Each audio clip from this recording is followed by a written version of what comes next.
Hello everyone, welcome to this channel. I am Lilly. Today I'm going to explain the changes, some of the fixes and some of the features of patch 2.8.0.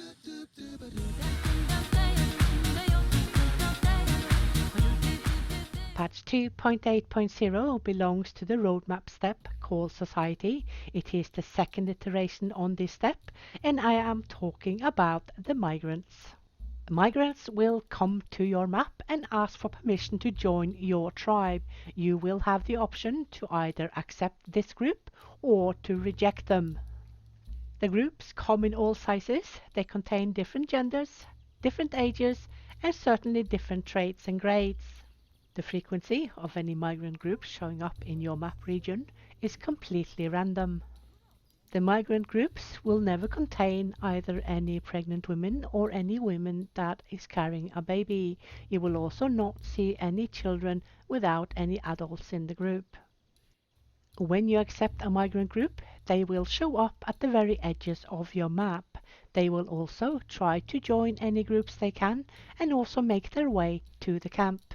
Another change we're getting in this patch is something that the community has asked for. It is Flint. Flint is a fine material which is used to make tools. The flint is used to create bifaces, and the biface is also used when creating flint spears. This means that the fine raw stone will now only be used by axes. Another addition to the game is the wild horse. The European wild horse can thrive very well in any harsher climates, and you will find them roaming around in your map in usually large herds.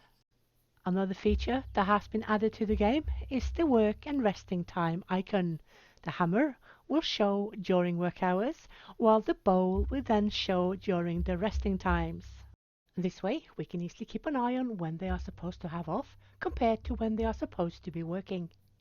Another community requested change is the migration tool. The problem we used to have was it was difficult to pinpoint exactly where we wanted to go due to the wide filled circle. This filled circle has been replaced with a plain circle, and we can all now pinpoint exactly where we want to migrate. True to the era, the Gangnam Style dance has been replaced with a congruent variation of the dance we got in the previous patch. Remember that when your individual members are dancing in their free time, it means they are content with the conditions in the tribe. Happiness is the absence of unrest, meaning when they are dancing, they are content. Anyone in your tribe that does not belong to the workforce, such as your very young children and your elder, will burst out in dance whenever the urge gets them. Another added feature is the skull icon that will appear on the portraits of anyone that has recently died. This goes for both humans and also for animals. This information can also be found by clicking the family panels of those who are left behind by the deceased. The portrait of the deceased with the skull will only stay for a short while before they disappear into the long line of ancestors. Another fix is the personal information panel. It sometimes could go too high up on your screen or too low on your screen so that some of the information were cut off. This has been sorted, so now we have access to all the information. Tribe members who are transitioning from adult till old will no longer only do so by turning grey. They can also, if they are male, grow a beard, and they will also change their clothing. We are now moving from Mesolithic and slowly but surely into the Neolithic. We can now choose whether we want to play the Atlantic Neolithic or if we want to play the Atlantic Mesolithic. We can choose any timeline we wish, but we need to stay within the timeline belonging to the era we have chosen. As the game develops, we will see more and more of the Neolithic influences coming to your game. If you, for instance, start very early in the Neolithic era, you will see that the Mesolithic still has a very strong influence on the objects and otherwise the environment in the Neolithic era. However, as time goes by, you will see less and less of the Mesolithic as the Neolithic will take over. One sure way to figure out if you are in the Neolithic or in the Mesolithic era is go to your regional map, check your camp.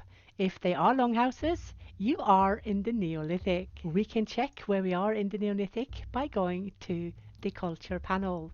The more you have of Neolithic, the further in the timeline you are. When the green color reaches full circle, it means that the Mesolithic influence is now gone. When going to your citizen tab, you can clearly see the influence of both eras in your tribe, as some will be leaning towards the Mesolithic culture, while others will be leaning towards the current era, which is the Neolithic. As time goes by, your Mesolithic culture members will be more and more integrated into the Neolithic culture.